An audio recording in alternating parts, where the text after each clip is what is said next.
Hello students, welcome to our genetic bio classes. तो आज की इस वीडियो में हम लोग पढ़ने वाले हैं ह्यूमन रिप्रोडक्शन, मानव जनन का पार्ट 3। इससे पहले वाले वीडियो में मैंने पार्ट 1 और पार्ट 2 डाल रखा है, आप वहां से उसे देख सकते हैं। तो चलिए स्टार्ट करते हैं आज का ये वीडियो।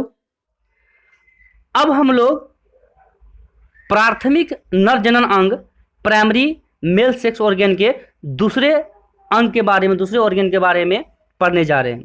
जो दूसरा अंग है, दूसरा ऑर्गन, उसका नाम है टेस्टिस। ठीक है, यहाँ पे टीईएस टेस्टिस है और ये टीआईएस टेस्टिस है। रियल में ये प्लूरल फॉर्म है और ये सिंगुलर फॉर्म है। ठीक है, तो कंफ्यूज नहीं करेंगे वर्ड से। कहता क्या है कि testis are primary sex organ in man because here formation of primary sex cell sperm. विरसन नर का प्राथमिक जनन अंग है, क्योंकि विरसन में प्राथमिक जनन कोशिका शुक्राणु का निर्माण होता है। ठीक है, अब कहता क्या है कि टेस्टिस जो है, वैसे तो नर जनन अंग तो बहुत सारे हैं, ठीक है, लेकिन उसमें विरसन जो होता है ना, टेस्टिस, इसको प्राइमरी सेक्स ऑर्गन कहा गया है, प्राथमिक जनन अंग कहा गया है। ठीक है, इसको इसलिए प्राथमिक जनन अंग कहा गया है क्योंकि इसमें ना किसका फॉर्मेशन होता है? शुक्राणु का, मतलब स्पर्म का निर्माण होता है, मतलब उस कोशिका का निर्माण होता है, उस सेल का निर्माण होता है जो कि एक शिशु के जन्म में सहायता करते हैं, भागीदारी निभाते हैं। तो उस अनुसार से विरसन क्या हो गया? एक प्रकार का प्राथमिक जनन अंग हो गया। ठीक ना, और इसके अंदर बनने वाले शुक्राणु कोशिका जो होते हैं, मतलब स्पर्म सेल जो होते हैं, वो प्राइमरी सेक्स सेल कहलाएगा। ठीक है, तो याद रखेंगे, जो स्पर्म है वो प्राइमरी सेक्स सेल है और जो टेस्टिस है, विरसन है, वो प्राथमिक जनन अंग है। कहता है during early fetal life the testis develops in the abdominal cavity, but during the 7th month of the development testis descends into the scrotum through the inguinal canals। प्रारंभिक भ्रूण के दौरान विरसन का विकास उदर गुहा में होता है, लेकिन 7वें महीने के विकास के दौरान विरसन वक्षण नाल के द्वारा विरसन कोश में चला जाता है। ठीक है, कहने का मतलब क्या है कि ये जो टेस्टिस अभी आपको दिख रहा है ना, ये स्क्रोटम के अंदर टेस्टिस है ना, विरसन कोश के अंदर विरसन, तो ये रियल में जब बच्चा माँ के गर्भ में रहता है, भ्रूण अवस्था में रहता है, बहुत छोटा रहता है, ठीक ना, शुरू दौर में, प्रारंभिक दौर में, ये जो टेस्टिस होता है ना, बच्चे के पेट में होता है, इस उदर गुहा में होता है। ठीक है, इस हिस्से में होती है। ठीक है, जैसे बच्चा माँ के गर्भ में है ना 7वें महीने में आता है, 7वां महीना क्रॉस करता है, या यूं के 7वें महीने में आता है, तो ये टेस्टिस जो है, ये विरसन है ना, धीरे धीरे क्या होती है, उदर गुहा से, एब्डोमिनल कैविटी से बाहर निकलने लगता है, शरीर के, है ना, शरीर के बाहर निकलने लगता, और किसकी सहायता होके? वक्षण नाल की सहायता होते हुए, इग्नुअल कैनाल्स की सहायता से ये क्या होता है, शरीर से बाहर निकल जाता है। ठीक है, तो याद रखेंगे इस बात को कि जो टेस्टिस होता है वो अर्ली फोटल स्टेज में, मतलब प्रारंभिक भ्रूण की अवस्था में, है ना, उदर गुहा के अंदर रहता है, मतलब एब्डोमिनल कैविटी में रहता है, और जैसे ही ये है ना बच्चा 7वें महीने में आता है, तो ये शरीर से, मतलब कि उदर गुहा से बाहर की तरफ आने लगता है। ठीक है, आगे कहता है there is a pair of testis which is located in the scrotum by the spermatic cord. विरसन कोश के अंदर पाए जाने वाले एक जोड़े विरसन रज्जु द्वारा जुड़े होते हैं। Spermatic cord extend from the end of the testis to the scrotal wall is called gubernaculum. विरसन रज्जु विरसन के अंतिम भाग से लेकर अंडकोश के थैली तक फैला रहता है, जिसे विरसन निदेशक रज्जु कहते हैं। ठीक है, ये जो गुबेर्नाकुलम लिखा हुआ ना, इसका हिंदी होता है निदेशक रज्जु। तो अभी इसको हम लोग समझ लेते हैं डायग्राम के थ्रू। ठीक है, जैसा कि आप इस डायग्राम में देख रहे हैं कि ये जो स्क्रोटम है, ये बाहरी हिस्सा वाला जो है ना विरसन कोश है, और इस विरसन कोश के अंदर ये जो टेस्टिस का हिस्सा है, ये विरसन का हिस्सा है। यहाँ पे आप लोग देख रहे हैं कि एक ना कोड बनी हुई, यहाँ पे एक कोड बनी हुई। ठीक है, ये कोड कोड को हिंदी में रज्जू कहते हैं, ठीक है। इस कोड को खास तौर पे हम लोग जनरली भाषा में, सामान्य भाषा में इस टेस्टिस कोड कहते हैं, ठीक है। तो रियल में इसका नाम है गुबेर्नाकुलम, है ना, निदेशक रज्जू, निदेशक विल्सन रज्जू कहते हैं, ठीक है। तो यहाँ पर हम लोग को क्या देखने के लिए मिल रहा है, ये जो टेस्टिस का हिस्सा है ना, ये टेस्टिस का जो हिस्सा है, ये टेस्टिस से इस स्क्रोटम सेक जो विल्सन कोश है वहाँ से वहाँ तक ये पूरा फैला हुआ, जुड़ा हुआ है, ठीक है। ये इसलिए जुड़ा हुआ रहता है ताकि ये जो विल्सन होता है ना टेस्टिस, ये इधर उधर न हिले डुले या क्या हो, इस एरिया को छोड़कर कहीं दूसरे एरिया में न चला जाए, इसीलिए ये गुबेर्नाकुलम द्वारा, है ना, निदेशक विल्सन रज्जू द्वारा जुड़ा रहता है, ठीक है। कहता है each testis is oval in shape, प्रत्येक विल्सन आकृति में अंडानुमा होता है। Right testis is bigger than left testis, दाहिना विल्सन बायां विल्सन से आकार में बड़ा होता है। Testis is pinkish in colour, विल्सन का रंग गुलाबी होता है। Weight of each testis is 10 gram to 15 gram, प्रत्येक विल्सन का वजन 10 ग्राम से 15 ग्राम तक होता है।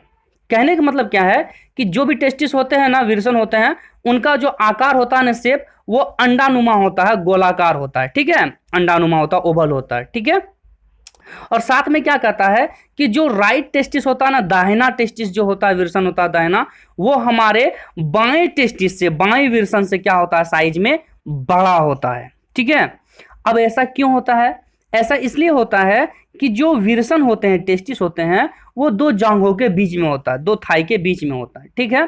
तो कभी कभार क्या होता है कि जब थाई आपस में सटती है तो टेस्टिस पे अगर रहेगा अटका हुआ, तो उसके वजह से टेस्टिस क्या हो सकता है, ब्रस्ट कर सकता है, क्रैक हो सकता है, दर्द कर सकता है, ठीक है। इसीलिए एक छोटा होता है, एक बड़ा होता है, ठीक ना। दाहिना साइड का थोड़ा बड़ा होता है और जो बायां साइड का होता है छोटा होता है। इसके वजह से क्या होता है, ऊपर नीचे चला जाता है, जिसके वजह से ये आपस में कभी दबाते नहीं है, सटते नहीं है। इसी वजह से ये क्या होता है, एक बड़ा होता है और एक छोटा भी होता है, ठीक है। और जो टेस्टिस का कलर होता है ना, वो पिंक कलर का होता है, गुलाबी रंग का होता है, ठीक है। साथ ही इसका जो वजन होता है वो 10 ग्राम से 15 ग्राम तक होता है वजन, ठीक है। और इसकी लंबाई की बात कर ले, कहता है the length of each testis is about 4 to 5 centimetre and a width of about 2 to 3 centimetre. प्रत्येक विल्सन की लंबाई 4 से 5 सेंटीमीटर तथा चौड़ाई 2 से 3 सेंटीमीटर तक होता है, ठीक है। कहने का मतलब क्या है, जो टेस्टिस होते हैं, विल्सन होती है, उसकी जो लंबाई अगर हम लोग देखें, लंबाई वो 4 सेंटीमीटर से लेकर 5 सेंटीमीटर तक होती है, ठीक है। और जो चौड़ाई की अगर बात कर ले, चौड़ाई की, वो 2 सेंटीमीटर से 3 सेंटीमीटर तक होता है, ठीक है। अलग अलग जीवों में बड़ा छोटा हो सकता है, लेकिन हम मनुष्यों की बात कर रहे हैं, ह्यूमन की बात कर रहे हैं, तो उसमें लंबाई चौड़ाई इतनी ही होती है, ठीक है। कहता है the peritoneum called mesorchium support the testis, उदरावरण विल्सन को सहारा देता है, जिसे विल्सन धर कहते हैं। टेस्टिस में एक आवरण होता है जिसे हम लोग मेसोरिचियम कहते हैं, ठीक है, हिंदी में विल्सन धर कहते हैं। ये क्या करता है, टेस्टिस को, मतलब कि विल्सन को, है ना, सहारा प्रदान करता है ना, इससे स्क्रोटम सेक से जुड़े रहने में मदद करता है, ठीक है। आगे कहता है testis is composed of following structure, Wilson निम्नलिखित संरचनाओं का बना होता है, ठीक है। कहने का मतलब है कि जो टेस्टिस होते हैं ना, विल्सन, वो अलग अलग स्ट्रक्चर से, संरचनाओं से मिलकर बना होता है। तो ये किन किन संरचनाओं से मिलकर बना होता है, उनके बारे में बात कर लेते हैं, चर्चा कर लेते हैं। तो सबसे पहला जो संरचना है, स्ट्रक्चर है, वो है प्रोटेक्टिव कवरिंग या टूनिकेट भी इसको कहते हैं। दूसरा है टेस्टिकुलर लोब्यूल्स, जिसको हिंदी में विल्सन पालिका कहते हैं। और जो तीसरा है वो है सेमनीफेरस ट्यूब्यूल, जिसको हिंदी में शुक्रजनक नलिका कहते हैं, ठीक है। तो इस प्रकार से ये कुछ स्ट्रक्चर है, संरचनाएं हैं टेस्टिस के, विल्सन के, जिससे टेस्टिस बना होता है, विल्सन बना होता है। ये अंदर की संरचनाएं हैं, इंटरनल स्ट्रक्चर ऑफ टेस्टिस है, ठीक है। जो टेस्टिस का पहला स्ट्रक्चर है प्रोटेक्टिव कवरिंग, इसका दूसरा नाम टूनिकेट्स भी है। ठीक है, हिंदी में सुरक्षा कवच या आवरक झिल्ली भी कहते हैं। ठीक है, कहता है it is the outer covering of testis, यह विरसन का बाहरी कवच है। कहने का मतलब है ये जो टेस्टिस है ना, टेस्टिस, इस टेस्टिस के बाहर में आप देख रहे हैं एक परत सी है, ये यूं ये एक परत सी है। ठीक है, इसी परत को हम लोग क्या बोलते हैं, टूनिकेट बोलते हैं या आउटर कवरिंग बोलते हैं, बाहरी कवच बोलते हैं। ठीक है, ये टेस्टिस को सुरक्षा भी प्रदान करता है। ठीक है, कहता है the testis is surrounded by 3 layers, विरसन 3 परत से घिरा होता है। ठीक है, जो पहला परत होता है ना उसे कहते हैं टूनिका वेजिनेलिस, हिंदी में इसको टूनिका वेजिनेलिस ही कहते हैं। और दूसरा परत जो होता है उसे टूनिका अल्बुजिनिया कहते हैं। और जो तीसरा परत होता है ना उसे हम लोग टूनिका वेस्कुलोसा भी कहते हैं, हिंदी में उसको टूनिका वेस्कुलोसा ही कहते हैं। ठीक है, अब एक एक परत के बारे में हम लोग जान लेते हैं कि ये क्या है और इसका क्या काम है। ठीक है, अभी अभी जो हम लोगों ने पढ़ा कि जो टेस्टिस के ऊपर जो एक कवच होता है, बाहर में एक कवच होता है जिसको आउटर कवरिंग, बाहरी कवच या टूनिकेट्स कहते हैं। तो इन कवर के, इनको जब ज़्यादा जूम करके देखेंगे ना तो पता चलेगा कि ये जो कवर है ना, इन कवर में और भी बहुत सारे परतें होते हैं। ठीक है, जो परतों का नाम मैंने अभी आपको सुनाया है ना, टूनिका अल्बुजिनिया, टूनिका वेजिनेलिस, टूनिका वेस्कुलोसा। ठीक है, जो सबसे पहला परत है ना टूनिका वेजिनेलिस, इसके बारे में जान लेते हैं। कहता है it is the outer covering of testis, यह विरसन का बाहरी कवच है। जो टूनिका वेजिनेलिस है ना वो विरसन का सबसे ऊपर वाला भाग है, टेस्टिस का सबसे बाहरी कवच है। दूसरा क्या है, tunica albuginea, it is the fibrous covering and it is situated under the tunica vaginalis. Tunica albuginea यह रेशेदार कवच होता है जो टूनिकेट वेजिनेलिस के नीचे होता है ना। ये दूसरा परत है टेस्टिस का, जो टेस्टिस का बाहरी कवच था उस कवच का ये दूसरा परत है, दूसरा लेयर है टूनिका अल्बुजिनिया।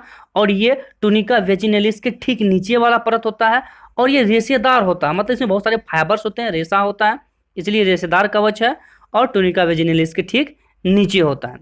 तीसरा परत है tunica vasculosa, it is lines under the tunica albuginea and consist of network of capillaries supported by delicate connective tissue.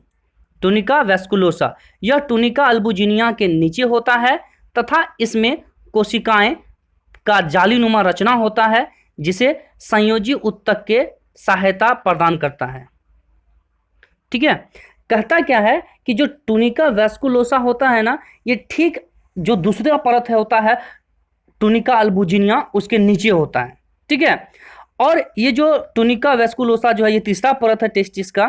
ठीक है ना, और इस परत में है ना जालीनुमा रचना वाली केशिकाएं पाई जाती है। ठीक है, याद होगा आप लोग पढ़े होंगे कि जब सिरा और धमनी आपस में मिलते हैं, मतलब कि वेन एंड आर्टरी आपस में मिलते हैं तो कैपिलरीज का फॉर्मेशन होता है, उसी कैपिलरीज को हम लोग है ना केशिकाएं कहते हैं। ठीक है, तो इसका एक जालीनुमा रचना होता है ताकि यहाँ ब्लड पास हो सके, जो रक्त होता है उसका आदान प्रदान होता है यहाँ पे।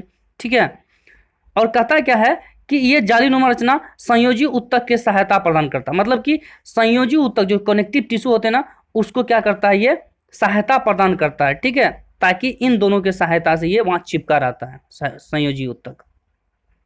अब हम लोग बात कर लेते हैं टेस्टिस के दूसरे भाग के बारे में, दूसरे संरचना के बारे में, जिसका नाम था टेस्टिकुलर लोब्यूल्स। कहता है it is the compartment which number is 250 in each testis.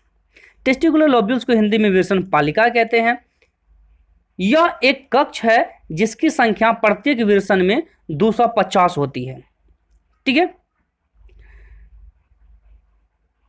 कहने का मतलब क्या है कि जो टेस्टिस होता है ना उसके अंदर में एक संरचना होती है यूं।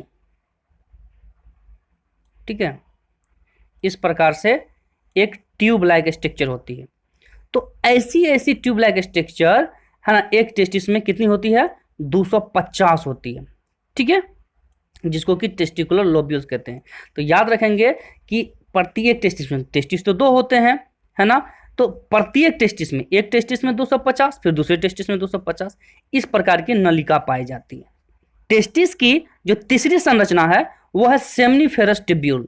कहता है each testicular lobule of testis contains 1 to 3 highly coiled seminiferous tubule. Hindi में भी मैं पढ़ देता हूं। शुक्रजनक नलिका, विरसन के प्रत्येक विरसन पाली में उच्च कुंडलित 1 या 3 शुक्रजनक नलिकाएं होती हैं। ठीक है, कहने का मतलब क्या है कि जो यूं ट्यूब लाइक रचना अभी हम लोगों ने पढ़ा, जिसे हम लोग टेस्टिकुलर लोब्यूल कहते हैं, तो ऐसे टेस्टिकुलर तो 250 होते हैं एक टेस्टिस में, है ना। अब प्रत्येक इस प्रकार के टेस्टिकुलर लोब्यूल में 1 या 3, है ना, 1 या 3 क्या पाए जाते हैं, सेमनीफेरस ट्यूब्यूल के नली पाए जाते हैं। कुछ इस प्रकार से बातें समझ रहे हैं, है ना। प्रत्येक टेस्टिकुलर लोब्यूल में 1 या 3 इस प्रकार से सेमनीफेरस ट्यूब्यूल के नली पाए जाते हैं। ठीक है, याद रखेंगे इस बात को। The wall of seminiferous tubule is made up of germinal epithelial tissue. शुक्रजनक नलिका की भित्ति जननांग उपकला उत्तक की बनी होती है। ठीक है, तो अभी हम बात कर लेते हैं कि जो टेस्टिकुलर लोब्यूल के अंदर सेमनीफेरस ट्यूब्यूल होते हैं वो किस चीज के बने होते हैं, जर्मिनल एपिथेलियम टिश्यू के बने होते हैं, है ना। अभी जो आपके सामने एक डायग्राम दिख रहा है ना, ये डायग्राम टेस्टिस के मतलब विरसन के अंदर की संरचना का है। ठीक है, जिसमें आपको ये जो कक्ष दिख रहा है ना, ये कक्ष, ये एक कक्ष, ये दूसरा कक्ष, ये तीसरा कक्ष, इस तरह से यहाँ देख रहे हैं बहुत सारे कक्ष बने हुए, है ना। तो ये जो कक्ष हैं, ये कंपार्टमेंट हैं, इन्हीं कक्ष कंपार्टमेंट को कहते हैं टेस्टिकुलर लोब्यूल। यहाँ पे लिखा हुआ भी है टेस्टिकुलर लोब्यूल। ठीक है, और इसी टेस्टिकुलर लोब्यूल के अंदर आप देख रहे हैं ये ट्यूब लाइक स्ट्रक्चर है, नलीनुमा रचना है ना। तो इसी की संख्या प्रत्येक कक्ष में 1 से 3 होती है, 1 होती है या 3 होती है। ठीक है, या 2 भी हो सकती है, उसे हम लोग सेमनीफेरस ट्यूब्यूल कहते हैं। ठीक है, तो इस प्रकार से इस टेस्टिस के अंदर 250 कंपार्टमेंट होते हैं, किसके, टेस्टिकुलर लोब्यूल के, और प्रत्येक टेस्टिकुलर लोब्यूल में 1 से 3 क्या होते हैं, सेमनीफेरस ट्यूब्यूल होते हैं। और एक बात और बता दूं मैं आपको कि इसी सेमनीफेरस ट्यूब्यूल के अंदर सीमेन मतलब कि स्पर्म, शुक्राणु का निर्माण होता है। ठीक है, आगे चर्चा करेंगे हम लोग कि शुक्राणु का निर्माण कैसे होता है। फिलहाल हम लोग आगे जानते हैं। In this germinal tissue occur cuboidal cell which is known as male germ cell.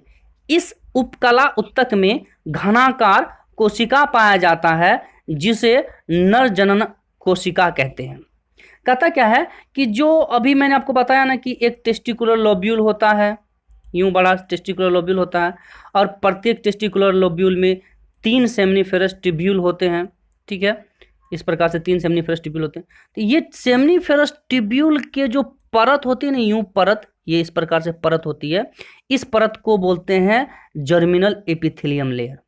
ठीक है, जर्मिनल एपिथेलियम लेयर का यूं कहीं परत बना होता है, और इन्हीं परतों में है ना क्या पाई जाती है, एक विशेष सेल्स पाई जाती है, कोशिका पाई जाती है, जिसे हम लोग कहते हैं क्यूबाइडल सेल या मेल जर्म सेल। हिंदी में कहते हैं घनाकार कोशिका या नर जनन कोशिका। ठीक है, इस प्रकार से ये कोशिकाएं इसमें पाई जाती है, और यही कोशिका आगे चल के शुक्राणु बनती है, मतलब स्पर्म का फॉर्मेशन करती है। ठीक है,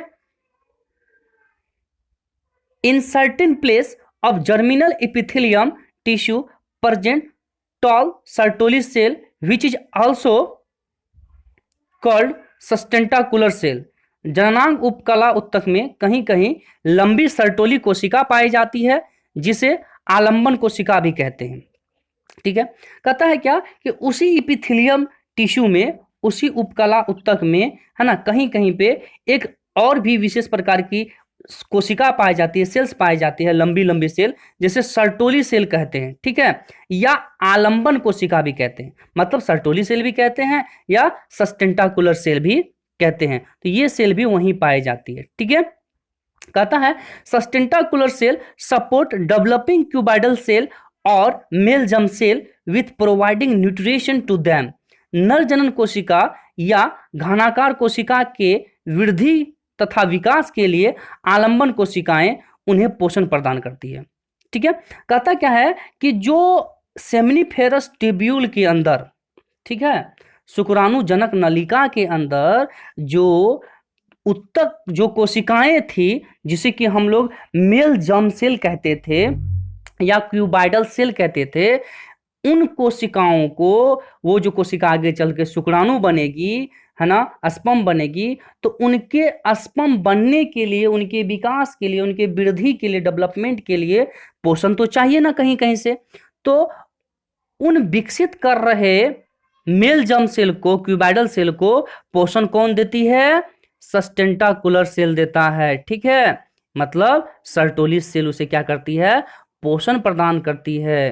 तो इस बात को याद रखेंगे कि जो क्यूबाइडल सेल है, मेल जर्म सेल है, उसे सर्टोली सेल मतलब आलंबन कोशिका क्या करती है?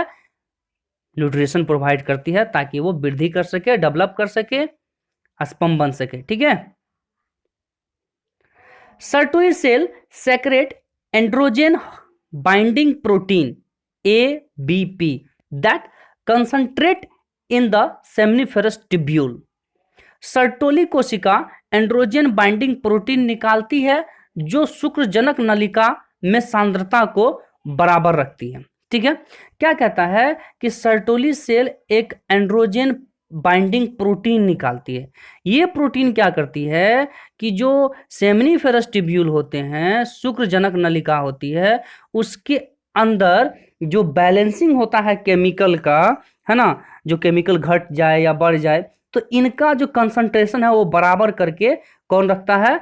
यही एंड्रोजन बाइंडिंग प्रोटीन रखता है ABP, जो किसके द्वारा निकाला जाता है? सर्टोली सेल के द्वारा निकाला जाता है। तो इस बात को भी याद रखेंगे, अक्सर एग्जाम में इस तरह से क्वेश्चन पूछ दिया जाता है ऑब्जेक्टिव में, वो कौन सा प्रोटीन होता है जिसके द्वारा सेमिनिफेरस ट्यूब्यूल के अंदर कंसंट्रेशन बनाया जाता है। तो याद रखेंगे वो क्या है? ABP, एंड्रोजन बाइंडिंग प्रोटीन, जो किसके द्वारा सेक्रेट होता है? सर्टोली सेल के द्वारा। ठीक है,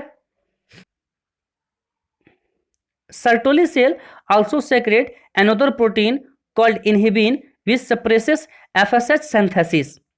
सर्टोली कोशिका एक और प्रोटीन निकालती है जिसे रोधक प्रोटीन कहते हैं, जो FSH के ज्यादा निर्माण को रोकता है। कहता क्या है कि जो सर्टोली सेल होते हैं ना, सर्टोली सेल वो क्या करता है? एक प्रोटीन निकालता है इनहिबिन, उसको कहते हैं रोधक प्रोटीन। जैसा कि नाम से ये पता चल रहा है, ये कोई चीज को रोध करेगा मतलब रोकेगा, है ना। तो ये क्या करता है कि FSH फॉलिकुलर स्टिमुलेटिंग एक हार्मोन है जो टेस्टिस के उसी सेमिनिफेरस ट्यूब्यूल के अंदर बनता है, ठीक ना। तो उनके ज्यादा न बनने को, है ना, कौन रोकता है? ज्यादा न बनने से कौन रोकता है? यही रोधक प्रोटीन रोकता है। ठीक है, ताकि ये ज्यादा न बने, मतलब FSH को बैलेंस कौन करके रखता है? रोधक प्रोटीन इसे क्या करता है? बैलेंस करके रखता है, इनहिबिन प्रोटीन। ठीक है, the cuboidal cell undergoes meiosis division to produce spermatogonia. घनाकार कोशिका और सूत्री कोशिका विभाजन द्वारा शुक्राणुजन का निर्माण करता है। Spermatogonia grow into primary spermatocyte. शुक्राणुजन वृद्धि करके प्राथमिक शुक्र कोशिका बनाता है। Primary spermatocyte undergoes meiosis division and producing haploid cells known as a secondary spermatocytes. प्राथमिक शुक्र कोशिका अर्धसूत्री कोशिका विभाजन करके अर्धगुणित कोशिका का निर्माण करता है, जिसे द्वितीयक शुक्र कोशिका कहते हैं। Secondary spermatocyte change into spermatid. द्वितीयक शुक्र कोशिका विकसित करके शुक्राणु परसू में बदल जाता है। Spermatid convert into spermatozoa. शुक्राणु परसू अगतिशील शुक्राणु में बदल जाता है। Spermatozoa become a mature sperm. अगतिशील शुक्राणु एक परिपक्व शुक्राणु बनता है। In between the seminiferous tubule in the connective tissue there are present a small group of rounded interstitial cell or leading cells। शुक्राणुजनक नलिका के बीच संयोजी ऊतक में गोलाकार अंतरालीय कोशिका पाया जाता है। इसे लेडिक कोशिका भी कहते हैं। It is the endocrine portion of the testis because it secrete the hormone. Leydig कोशिका विरसन का अंतःस्रावी हिस्सा है क्योंकि यह हार्मोन निकालता है। तो जो अभी आपके सामने एक डायग्राम दिख रहा है ना, ये डायग्राम टेस्टिकुलर लोब्यूल के अंदर जो सेमिनिफेरस ट्यूब्यूल होता है उसका डायग्राम है। ठीक है, ये एक सेमिनिफेरस ट्यूब्यूल का डायग्राम है। ठीक है, इसके ऊपर आपको एक परत दिख रही होगी, यूं ये परत। ठीक है, तो ये जो परत है ना, इसी परत को हम लोग बोलते हैं जर्मिनल इपिथेलियम लेयर, जननांग उपकला ऊतक। इसी टिश्यू के अंदर, ठीक ना, इसी टिश्यू के अंदर पाए जाते हैं मेल जर्म सेल, मतलब क्यूबाइडल सेल। ठीक है, और इसी के अंदर पाए जाते हैं सर्टोली सेल। ठीक है, जिसको हम लोग सस्टेंटाकुलर सेल भी कहते हैं। तो अभी इसके अंदर ये जो मेल जर्म सेल है, क्यूबाइडल सेल, ये कैसे काम करता है उसको जान लेते हैं। ठीक है, तो अभी जो आपके सामने ये डायग्राम दिख रहा है ना, इस डायग्राम में जो ये वाला हिस्सा है ना, ये जर्मिनल इपिथेलियम लेयर का एक परत है। ठीक है, जननांग उपकला ऊतक एक परत है। इसमें जो कोशिकाएं पाई जाती है उस कोशिका को जर्मिनल इपिथेलियम सेल भी कहते हैं। ठीक है, और इन्हीं सेल में से होते हैं क्या, क्यूबाइडल सेल होते हैं। ठीक है, जिसको कि मेल जर्म सेल कहते हैं।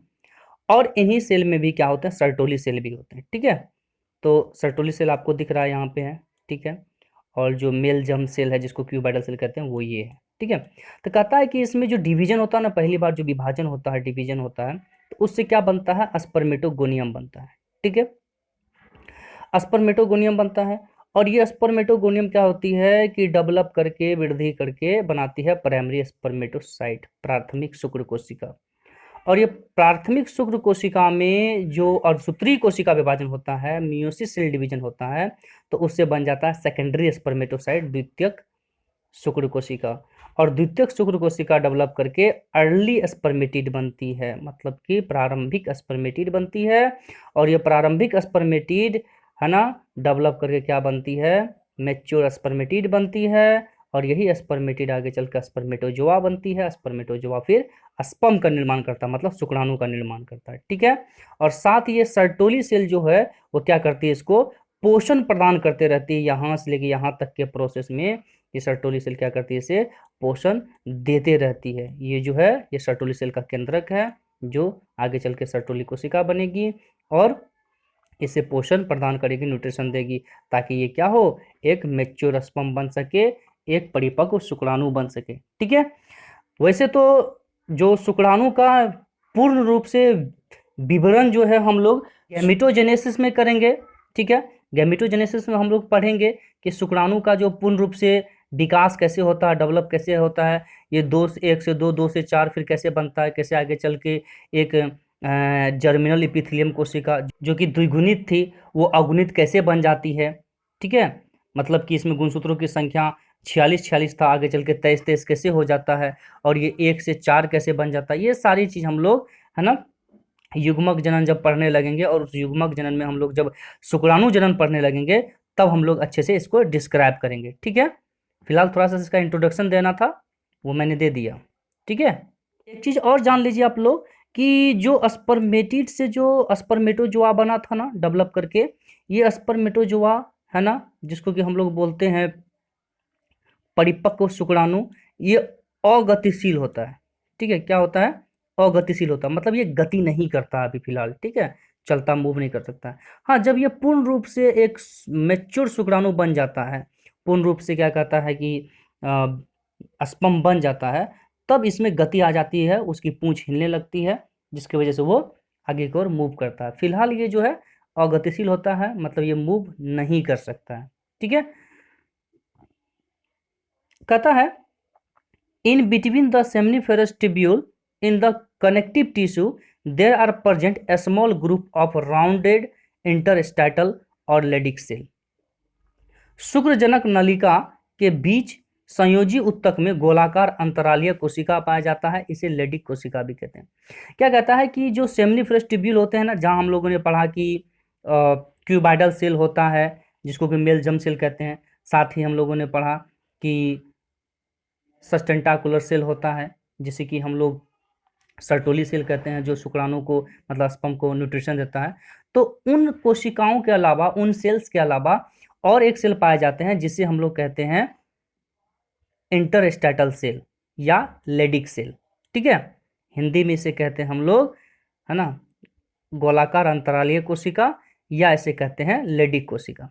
ठीक है, कहता है it is the endocrine portion of the testis because it secrete hormone। Leydig कोशिका विरसन का अंतःस्रावी हिस्सा है क्योंकि यह हार्मोन निकालता है। ठीक है, तो जैसा कि हम लोग जानते हैं कि हार्मोन निकालने वाला सेल या जो भी कोशिका हार्मोन निकालती है उसे हम लोग कहते हैं अंतःस्रावी कोशिका, मतलब कि एंडोक्राइन सेल।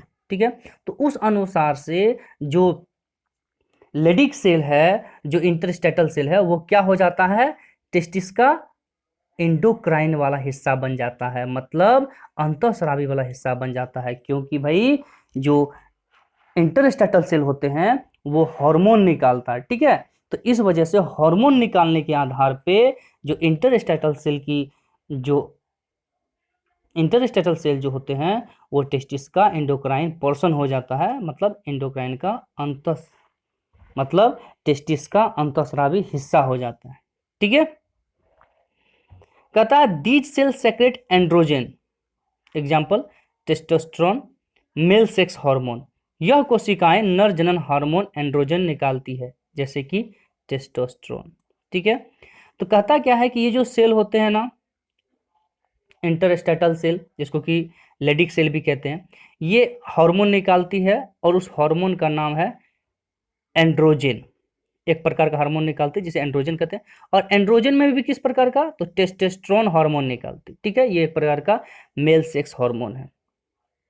तो खैर अगले वीडियो में हम लोग बात करेंगे कि ह्यूमन के जो गैमिट्स होते हैं ना, उस पर कौन सा हार्मोन कैसे वर्क करता है, कैसे फंक्शन करता है। नेक्स्ट वीडियो में इसको मैं डिटेल से दे दूंगा। बहुत सारे हार्मोन हैं इसमें, वो मैं बताऊंगा आगे।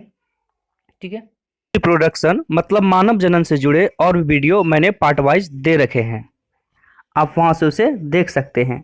अगर आप हमारे चैनल पे नए हैं तो हमारे चैनल को सब्सक्राइब करें, लाइक करें और बेल आइकन जरूर दबाएं। तब तक के लिए थैंक्स अ लॉट्स।